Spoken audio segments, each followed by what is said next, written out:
علیکم، حالتون چطوره؟ امیدوارم که حالتون خیلی خوب باشه. روز خیلی خوبی رو شروع کرده باشید. من دیگه دیدم که چمدون امروز جمع نکنم، دیگه عمرن جمع نمی کنم. گفتم برای شما هم ولاگ کنم و یه سری چیزا هم بگم دیگه، با هم صحبت کنیم تا یه سری از تجربیاتمو بهتون بگم. خب وسایل من باید که شسته بشن، چون که مثلا همین این ما رفتیم فستیوال رنگ پاشیدم کلا سبز شده.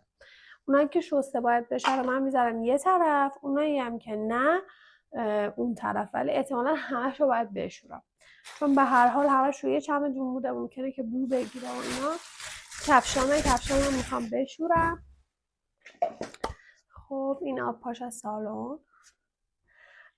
یه چیزی، یه تجربه‌ای که بخوام بچه‌ها بذارین از کلا از اول بگم بهتون.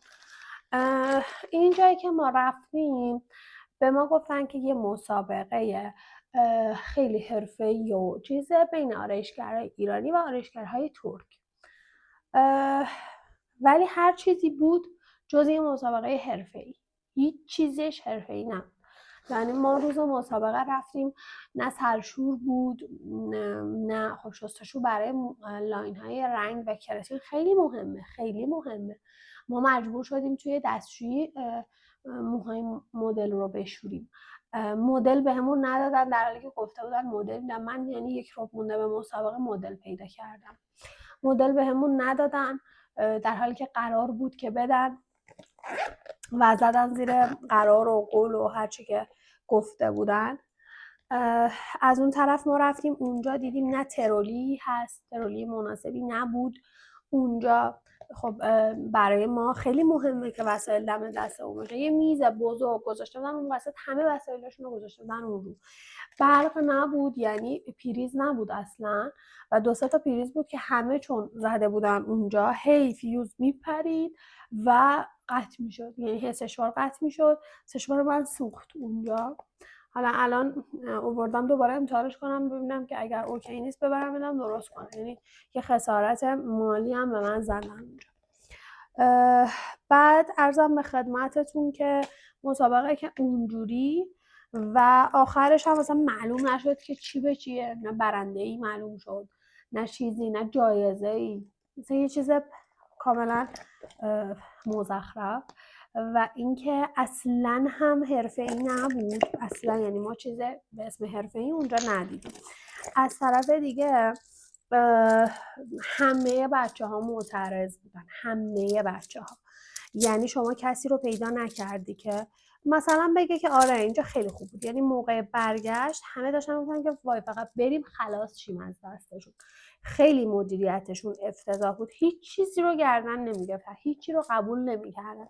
مثلا یه خانومی شیرازی بود. خب ما زنجانی‌ها که ترکیم، ترکیه استانبول رو راحت‌تر میفهمیم و چون خب من خیلی فیلم و اینا نگاه کردیم خب بهتر میفهمیم دیگه. ولی اونایی که کلا ترکی نمیدونن، مثل شیرازی‌ها، تهرانی‌ها که فارسن، کلا خیلی براشون سخته که ترکیه اونا رو بفهمن. اصلا براشون عجیب غریبه. مثل اینه که مثلا من برم آمریکا، من خب انگلیسیم خوب نیست، اونجا انگلیسی حرف بزنم من میمونم دیگه، میمونم نگاه میکنم چون بلد نیستم. اونا هم همین حس رو داشتن. بعد اینم باید بشورم. اونا هم همین حس رو داشتن.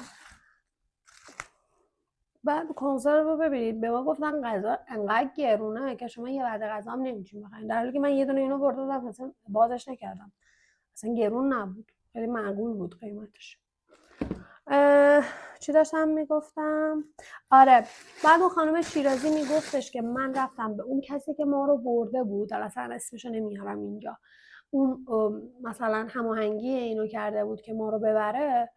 میگه بهش گفتم که میشه بیای ببینیم مثلا اینایی که دارن ترکی حرف میزنن داورا بالا سرمون چی دارن میگن. خب من متوجه نمیشم، چون احتمالا رنگ داور ایرانی نداشت، داورش ترک بود.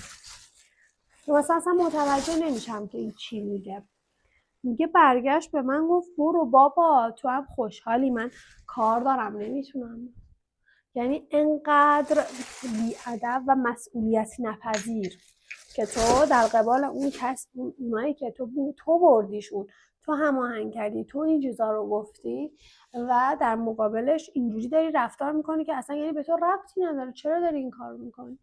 خیلی خیلی چیزا رو گفت به من ربطی نداره و خودتون میدونین و اینا. ببینید ما اول رفتیم، ما رسیدیم خل. بعد خب من اولین بارم بود زمینی از کشور خارج میشدم، اصلا اولین بارم بود که واقعا از کشور خارج میشدم، چرا دیگه دروغ بگم، اولین بارم بود داشتم میرفتم و خب آدم یه سری چیزا رو نمیدونه، واقعا نمیدونستم. مثلا به من گفتش که من ازش پرسیدم که ما اینجا چنج کنیم پولامونو یا بیاریم اونجا، گفت نه بیاریم لبه مرز چنج میکنیم. بعد لبه مرز مثلا خوی بودیم، اصلا یه بار نیومد مثلا بگه که شما اینجا کی هستین، چی هستین، شما با من اومدین، با من نیومدین. اصلا انقدر مسئولیت نداشت در مقابل ما. اینا هم دوباره رنگی شدن که اصلا پیش دارم میرم با بشون. انقدر مسئولیتی نمیپذیرفت در مقابل ما. بعد که من دیدیم که اونجا دارن پول چنج میکنن، من به دوستم گفتم که فکر کنم باید اینجا چنج کنیم، این که به ما نمیگه یا بریم خودمون کارمون رو بکنیم دیگه. ما رفتیم پولامون رو اونجا چنج کردیم. بعد یعنی اصلا نمیگفت که شما باید اینجا پولاتون رو چنج کنین، خودشو معرفی کنه، بگه مثلا کیا با من اومدن، اسممون بالاخره لیستی هست که اسمای ما تو اون باشه دیگه. اصلا یعنی هیچ کاری با ما نداشت. ما هم از رو عکساش شناختیمش. مثلا من که خیلی آدما رو نمیتونم از رو عکس مکس بشناسم، دوستم شناخت، گفت که این فلانیه که چیز کردیم باهاش هماهنگ کردیم. گفتم پس من نمیشناختم اصلا. بعد احتمالا همه رو باید بشورم. بعد ما سوار ون شدیم رفتیم اون طرف. رفتیم یعنی آره دیگه رفتیم اون ور مرز که دوباره از گیت باید رد می شدیم و از من پیاده شدیم و رفتیم دوباره اون طرف که بیان ما رو چیز کنن دیگه، سوار ون کنن بریم سمت هتل. ما رفتیم سمت هتل. اینا که مثلا 2-3 نفر بودن که بچه‌ها رو هماهنگ کرده بودن و برده بودن و برده بودن، رفتن برای خودشون هتل‌های خوب، اتاق‌های خوب هتل رو گرفتن. عرضم به خدمتتون که اینو باید میکنم اینجا، شما نباید ببینین لباسی رو. رفتن بهترین جاهای هتل رو گرفتن، بهترین اتاقاشو هی اومدن 3-4 بار اتاق عوض کردن که نه من این اتاقو نمیخوام، اون یکی میگفت این برای من کوچیکه، اون میگفت برای من بزرگه. خلاصه بهترین اتاقا رو گرفتن و ما موندیم چون من و دوستم هم 2 نفر بودیم و میگفتن که ما اتاق 2 نفره نداریم، اتاق 2 نفره نمیتونیم بدیم، باید اتاق 3 یا 4 نفره بدیم. خب ما هم نمیتونستیم یه غریبه رو چجوری ببریم اتاق خودمون، همشهریمون نیست، چه میدونم آشنامون نیست، هیچی ما نیست، ما چجوری یه نفر رو که نمیشناسیم برداریم ببریم اتاق خودمون؟ پول داریم، وسیله داریم. انقدر اونجا نشستیم و انقدر اونجا دیگه بحث کردیم که آخر مجبور شدن که یه اتاق 2 نفره بهمون بدن. یعنی نمیداد، واقعا نمیداد، میگفت نه نمیتونم بدم و اینم بولیزشو بشورم ولی دامنشو نه، دامنش کثیف نیست، بذار اینو بشورم دیگه. حالا آره نمیداد و بحث میکرد که نه شما باید اتاق 3 نفره. بعد آخر یک از دوستان بهشون گفت شما خودتون حاضرین با کسی که نمیشناسیدش و غریب است برین توی اتاق که از ما انتظار همچین چیزی رو دارین؟ با کل چالش ما رفتیم تو اتاق که چه عرض کنم توش توی یخچالش نه آب، یعنی مزخرف‌ترین هتل ها رو که بری، مزخرف‌ترین مسافرخونه ها رو حتی بری، یه دونه آب معدنی توی یخچال برات میذاره، یه دونه آب معدنی توی یخچال نداشتن. انقدر یعنی. بعد که ما رفتیم آب بگیریم ازشون، مرده کلی با چیز که آب دارین و فلان، گفتن خب نداریم، اگر داشته باشیم مگه دیوانه این بیاییم از شما آب بخوایم؟ خب نیست که حتما دارم میگم آب نیست دیگه. آخرش هم بیا دیگه یه مدرک به ما دادن، اسم و فامیلی منم اشتباه نوشتن، اسممو درست نوشتن، محمدی رو زده محمودی. اینم از چیزی بود که به ما دادن. بعد خلاصه ما اولین روز حالا اونجا یه جوری گذروندیم. دومین روز ببین هیچی رو هماهنگ نمی‌کرد. ما مثلا به ما از اینجا گفته بودن که ترک ها میان مدلتون میشن و اصلا شما نگران هیچی نباشید و اینا، فقط وسایل کارتون رو بیارین و همه چی رو بیارین و بیاین اینجا مثلا کارتون رو انجام بدین. ما شب قبل از شب قبل از مسابقه یه همایشی گذاشتن، یه جلسه‌ای گذاشتن، اونجا گفتن که شما گوشی نمیتونین بیارین فردا.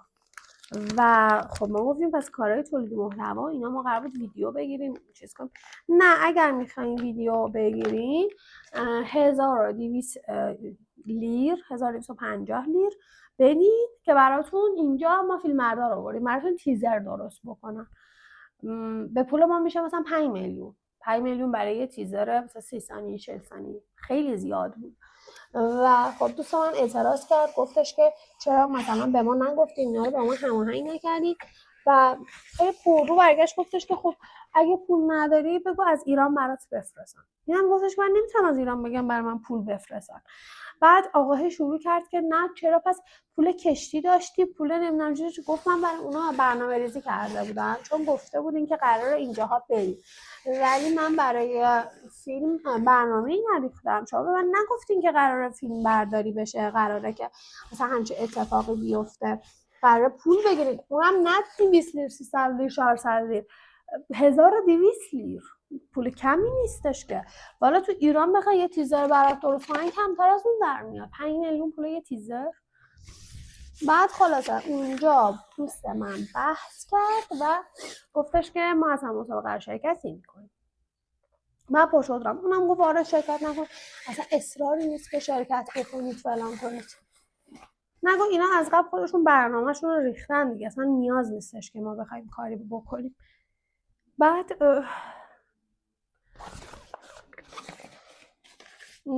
چه داشتم میگفتن؟ آره بعد من رفتم پایین بهتون گفتم چرا عصبانی میشی و یه ذره وایس صحبت بکنیم و اینا. گفت نه اگه اینجوری باشه من واقعا شرکت نمی‌کنم. من گفتم خب ما این همه راه اومدیم برای همین، مثلا تور تفریحی نیومدیم که بخوایم همینجوری برگردیم بریم، خب خیلی بده، خیلی ضایع است. و خودش هم خب هدفمون چی بود پس از اومدن به اینجا؟ که قرار شد که بریم بپرسیم که اگر پولمون رو پس میده، چون ما 10 میلیون بابت مسابقه پول پرداخت کرده بودیم، 10 میلیون، در حالی که خیلی 6 تومن داده بودن، یه سری 5 تومن داده بودن، یه سری اصلا پول نداده بودن، یعنی اصلا مشخص نبود که چی به چیه. بعد داشتم آره رفتیم پرسیدیم و خانومه گفتش که نه من پولتون رو پس نمیدم، چون که ما مدرک ها و همه چی رو ثبت کردیم، یعنی اصلا یه چیز فرمالیته ای بود. بالاخره قراره قبول بشین دیگه، ما برای همه مدرک ثبت کردیم که اگر هم قبول نشدن حالا نمیدیم دیگه بهشون، در حالی که میدونم که به همه هم دادن، یعنی یه چیز الکی بود که ما فقط به اونایی که مثلا کارشون خوبه دادیم مدرک دادیم، یه چیز الکی بود. بعد خلاصه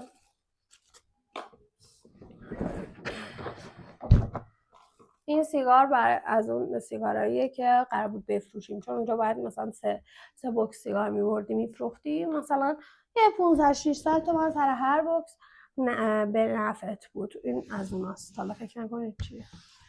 خلاصه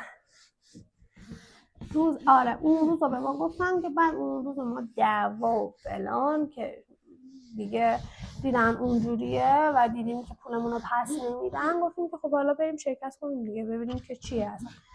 ما رفتیم بالا برای شروع، دیدیم همه گوشی آوردن و هیچ کس نمیگه تو چرا گوشی آوردی، و هیچ کس نمیگه کاری نداره، یعنی اونایی که پول داده بودن به نظر من باخت دادن، چون 1200 لیر واقعا پول زیادی بود برای ویدیو. بعد حالا ما ویدیومون رو گرفتیم، اصلا هم چیز خوبی نبود که، اصلا چیز مزخرفی بود اون جلسه، اون امتحان که نبود، اون مثلا رقابت و هیچ چیزش عادلانه نبود، هرچند که داورای ترک خیلی عادل‌تر و خیلی بهتر بودن، اما متاسفانه ایرانیان نه. حالا من مثلا اون مسائل رو نمیخوام باز کنم. خلاصه که ما که رفتیم و اومدیم و اینا و بیشتر به خاطر پیج‌های کاریمون رفتیم که حالا یه تولید محتوای خوب کنیم که اونم نشد، چون اون فضا اصلا اجازه بهت نمیداد که تولید محتوای خوب بکنی، چون فضا باید خوب باشه تو خوب تولید محتوا بکنی دیگه. 100 نفر توی اتاق داری با بدبختی کار میکنی، چه ویدیویی میخوای اونجا بگیری؟ حالا گذشته، بگذاریم از اینا. وقتی که میخواین اینجور جاها برین خارج از ایران، چون آدم مثلا داخل ایران یه جوریه که حالا با تور نرفتیم، از یکی دو نفر میپرسی فلان جا کجاست، یا آدرسی میگیری یا گوگل میزنی، مثلا آشنایی دیگه، بالاخره ایران زبون تو زبانشون رو میدونی فلان، میری جاهای دیدنشو پیدا میکنی. ولی وقتی که خارج از ایران میخوایم با تور بریم، حتما تور خوب انتخاب کنید، حتما. یعنی این تور که ما باشون رفته بودیم فوق‌العاده بد اخلاق، فوق‌العاده بی‌ادب، اصلا خوب نبودن، اصلا. یعنی من اصلا نمیخوام اسمشون رو بیارم، ولی اصلا خوب نبودن. یعنی یه چیز مزخرفی بود که باورتون شاید نشه.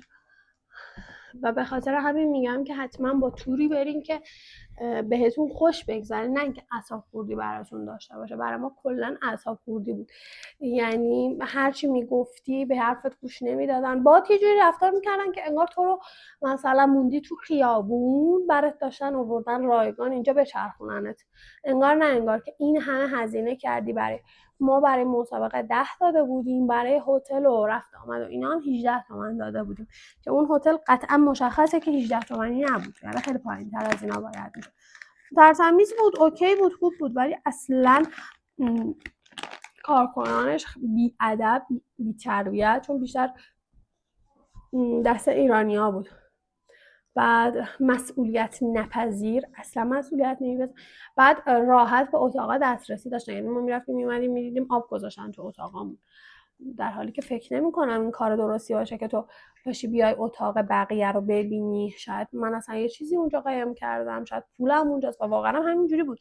و ما وقتی دیدیم که اینجوریه، ما همیشه همه پولمون رو نمی‌بردیم بیرون، ولی وقتی دیدیم که اینجوریه پولامون رو با خودمون میبردیم.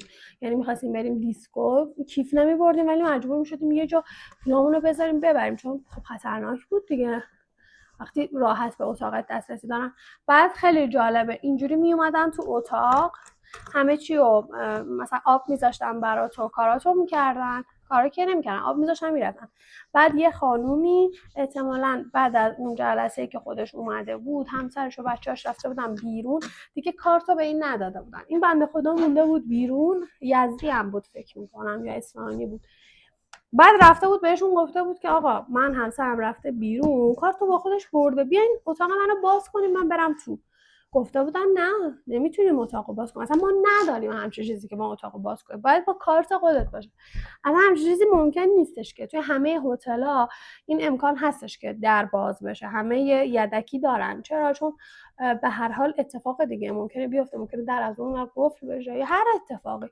بعد این بنده خدا هرچی اصرار میکرد که بابا من خب بالاخره اسمم پاسپورتم اونجا ثبت شده تو کدوم اتاقم، نگاه بکنید من خودمم، مثلا غریبه نیست که میخواد بره، میرم اتاق خودم. نذاشته بودن و یاری اصلا هیچ کدوم از کاراشون من نمیخورد، نه اینکه از اون ور خودشون میرفتن تو اتاقت، نه اینکه وقتی میخواستی خودت بری بهت کلید بدن، یعنی اصلا نمیدونستم باید چیکار بکنم. بعد این بنده خدا 2 ساعت علاف شده بود بیرون، شارژ گوشیش تموم شده بود و به زور از یکی شارژر پیدا کرد زد، اصلا یه وضعی بود. بعد که دیگه آخر همسرش اومد و رفتن تو.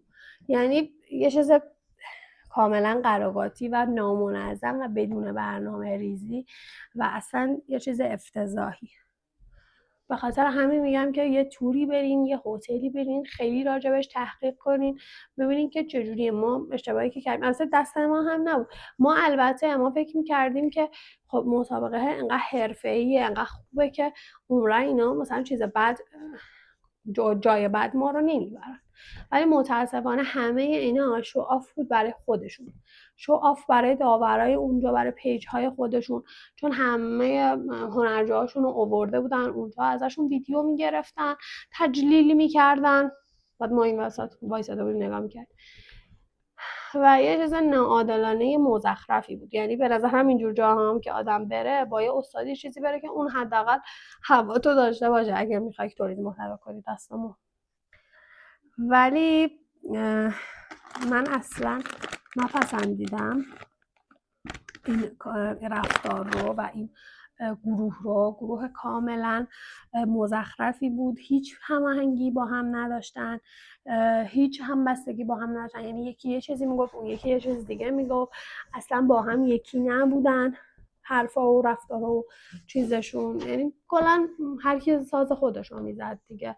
بعد چون چند تا لیدر بودن بعد معلوم نبود که تو با کی طرفی دقیقاً، واقعا با کی طرفی.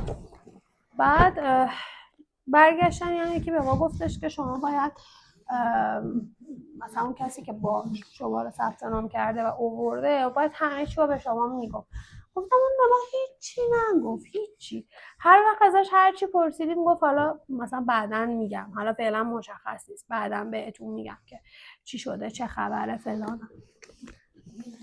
حالا رفتیم اومدیم، چون دوستانم رفته بودیم خوش گذشت. نمیگم که مثلا اصلا خوب نبود و اینا، ولی خیلی میتونست بهتر باشه، خیلی زیاد.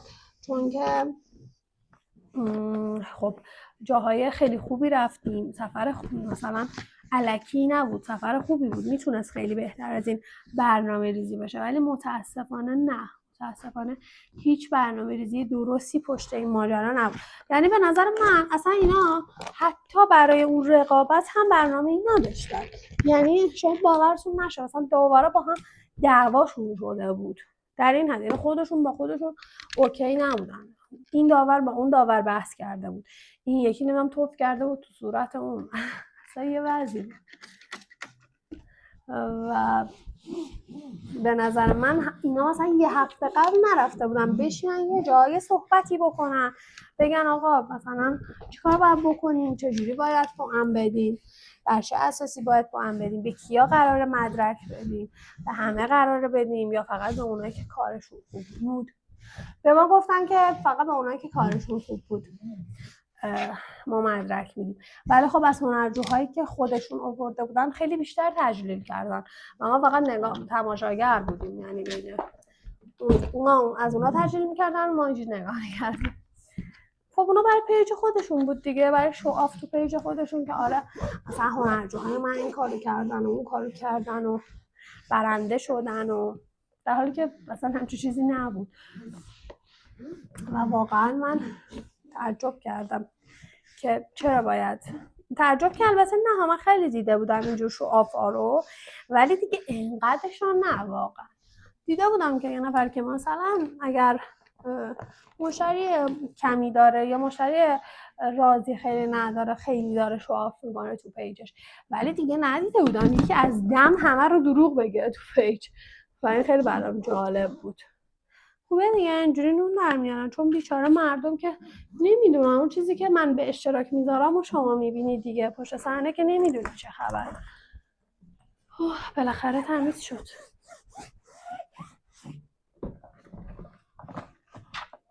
خلاصه که اینجوری. خب بچه من توی این لباس زمستونی ها رو جمع کرده بودم چون کمدم جا نبود دیگه و اصلا نمیتونستم وسایل رو ببرم بذارم تو انباری یا چی. اما گفتم تو چمدون جمع کنم بذارم اونجا. که الان قبل رفتن من لباس ها رو کلا گذاشتم توی کمد دیواری. الان حالا اونا رو باید بیارم.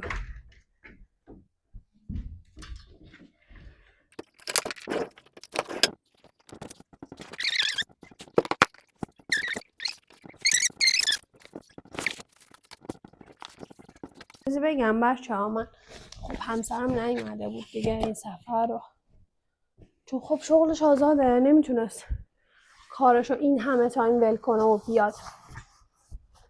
بعد من نمیدونستم که اگر تنها برم و در ازدواج تنها رفتم ولی در حد 1-2 روز، انقدر طولانی نرفتم. فکر میکردم که اگه تنها برم انقدر به وجودش نیاز داشته باشم.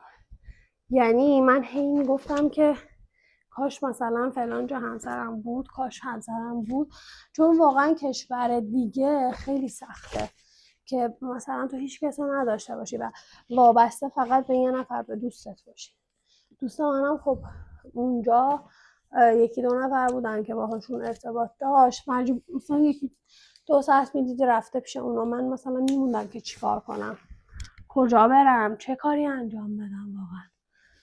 و واقعا اینکه شوهرم نبود خیلی اذیتم کرد بعضی وقتا و من اینو نمیدونستم که اگه نباشه انقدر اذیت میشم. جدی میگم یعنی فکر میکردم که خب حالا اوکیه دیگه. بچه زیپ اینم خراب شده،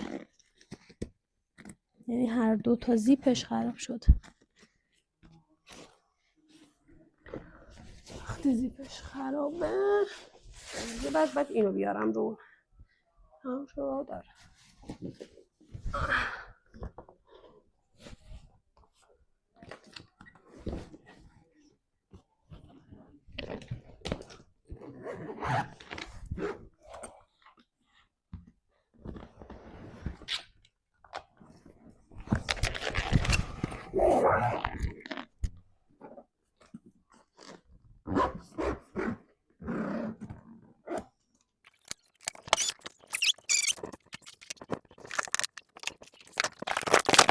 تمیز کنم، خیلی سنگینه.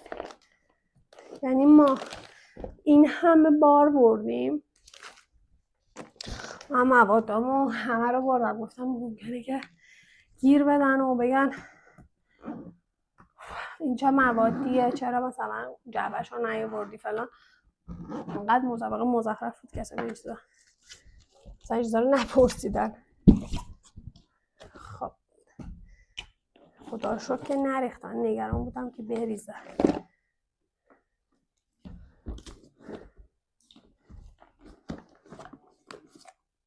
خب اینم از این.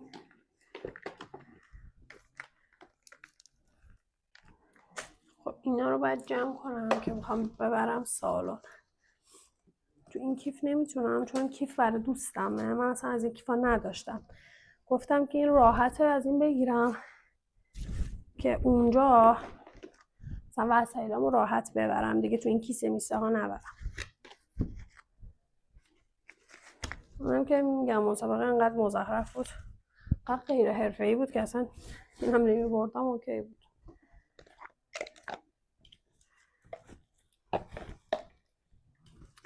خب بچه سشوارم هم سوخته، نمیدونم که بذار اینجا بزنم ببینم.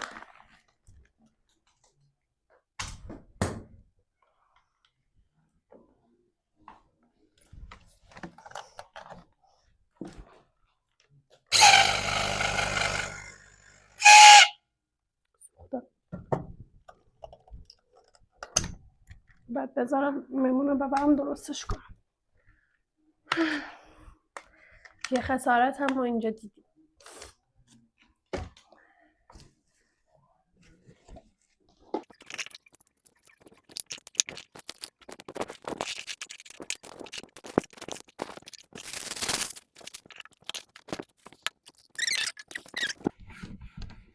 بعد بچه‌ها راجع به خرید بهتون بگم، راجع به هزینه ها گفتم ما 10 برای مسابقه داده بودیم، 18 برای حالا هتل و اینا.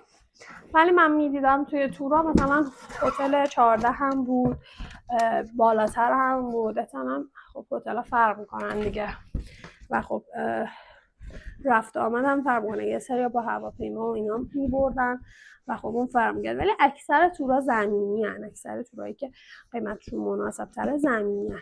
زمینی رفتن یه سری دردسرا رو داره واقعا. اگه بخواید زمینی برید مثلا خیلی باید وسیله کم ببری اگر میخوای خرید کنی که اونجا راحت خرید کنی. یعنی مثلا یه کوله پشتی ببری فقط که خریدت هم بکنی. ما این خودش همینجوری هیچی توش نیست، سنگینه. شما ببینید دیگه من چقدر توشو پر کرده بود. چمدونم هم که تا خرخره پر بود. حالا اونی که شما دیدین از وسایلاش برداشته بودم، مثلا مسواکم بود، یه سری وسایلایی که لازم داشتم رو برداشته بودم. بعد حالا شما فکر کنید که من یکی از وسیله‌هام کجاست نیست، یه دونه از یادم افتاد که یکی از کیفام نیست.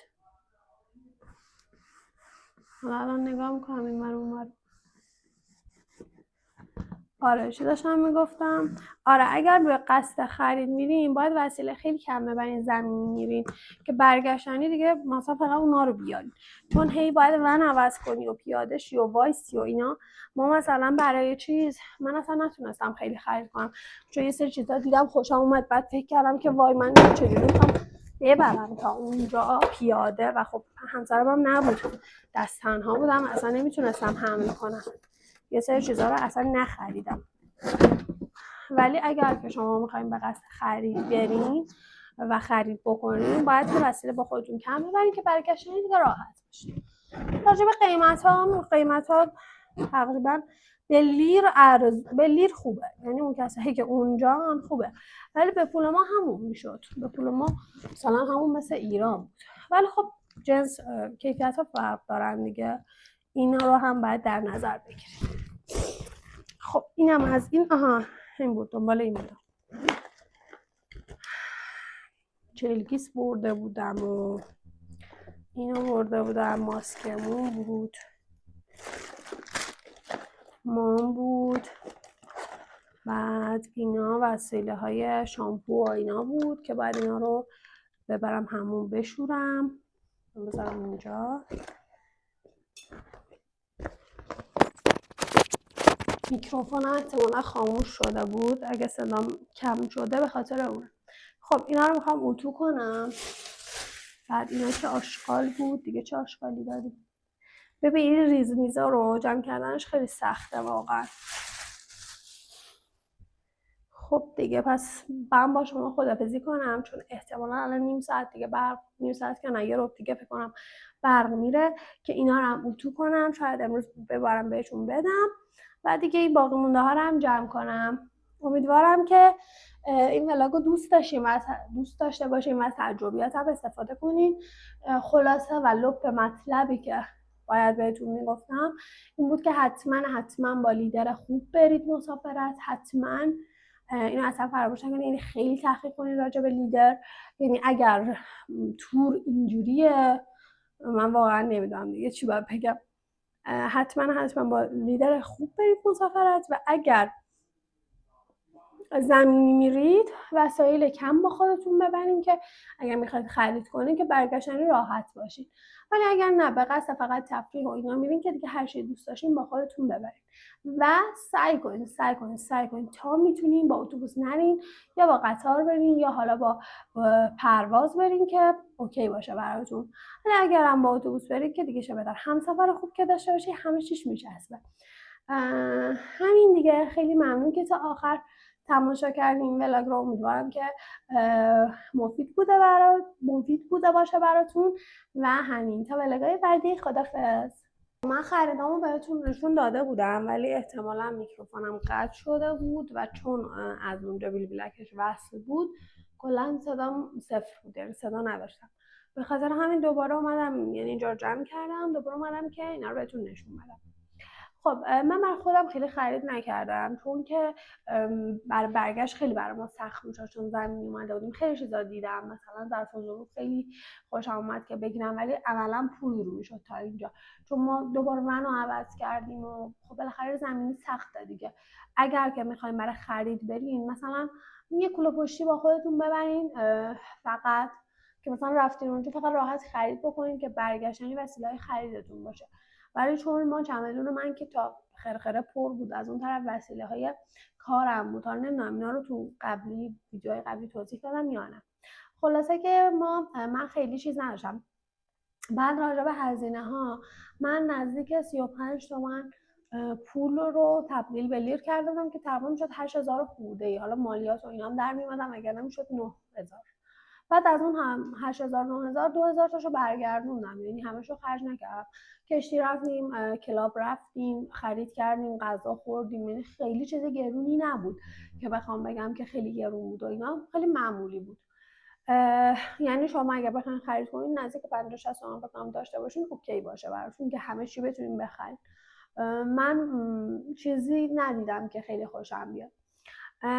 اینو برای خودم گرفتم تیشرت و یه چیز خوبی که دارن اینه که میذارن که تو پروف کنی. توی زنجان، حالا شهرهای دیگر نمیدونم، ولی تو زنجان این چیزا پروف نداره. یعنی تو لباسای خونگی، تیشرت، این چیزا و خیلی از شومیزا اینا اصلا پروف ندارن. ولی خیلی خوبه. من مثلا سبدو پر کرده بودم، یکی از بچه‌ها میگفت وای تو چقدر خرید کردی؟ گفتم نگران نباشید اینا داره منم پروف کنم و از اون فقط اینو برداشتم. یعنی هیچ کدوم تو تنم خوب نشد. این و اون یکی رو بردم که بشورمشون. چیز کردم یه پیرن کوتاه تا روی زانو. بذار بیارم نشونتون بدم دیگه، من که دارم همه رو نشون میدم. اینه بچه، خیلی خوشگله تو تن، خیلی. یعنی من اینو اول بر نداشتم، دوستم برداشت که پروف کنه. من یه سفیدی بود که حالت عروسکی طور بود، اونو برداشتم. ولی این خیلی خوشگل تر از اون بود. یعنی تو تن لباس خیلی فرق میکنه با اون چیزی که توی رقال هست. من این دوتا رو برای خودم خریدم. برای سوغاتی هم برای محسن 2 تا پیرن خریدم، یه تیشرت و یه پیرن. این برای که داداشامه، پشتش اینجوری جینگلی بونگلی داره. گفتم اول ست برداشته بودم، بعد گفتم متفاوت بردارم که با هم مثلا عوض بکنن. اینم یکیشه. بعد قیمتاش هم بچه الان مثلا این تیشرت خودم 359 لیر، یعنی بذار اینم بگم، اینم 300 لیر، یعنی لیر 4000 تومان 12، یعنی 1200. همون مثل ایران بود، خیلی فرق نمی‌کرد، ولی به لیر ارزون بود. یعنی اگه به لیر درآمد داشته باشی، به لیر 300 لیر چیزی نیست برای یه تیشرت که جنسش هم خب به هر حال خوب باشه. اینم برای بابام گرفتم. خب امیدوارم که تنشون بشه دیگه، چون که سایز اونا یکم با سایز ما فرق داره. اینم برای مامانم. حالا مرددم که مامانم این رنگش رو دوست داشته باشه یا نه، چون مامانم این رنگ دوست نداره. ولی خب چیز نبود، یعنی رنگای دیگه‌اش حالا طرحش خوب نبود. بعد اینا تو راه که من گذاشتم تو چمدون اینجوری چروک شده، برای اینکه ببرم بدم بهشون باید اتوشون کنم. همین دیگه، اینا رو بهتون نشون دادم. بعد همین. پس برای اینکه بخواید خرید کنین، برای خرید برین اونجا، حتما وسیله با خودتون کم ببرین که راحت باشین. خدافظ.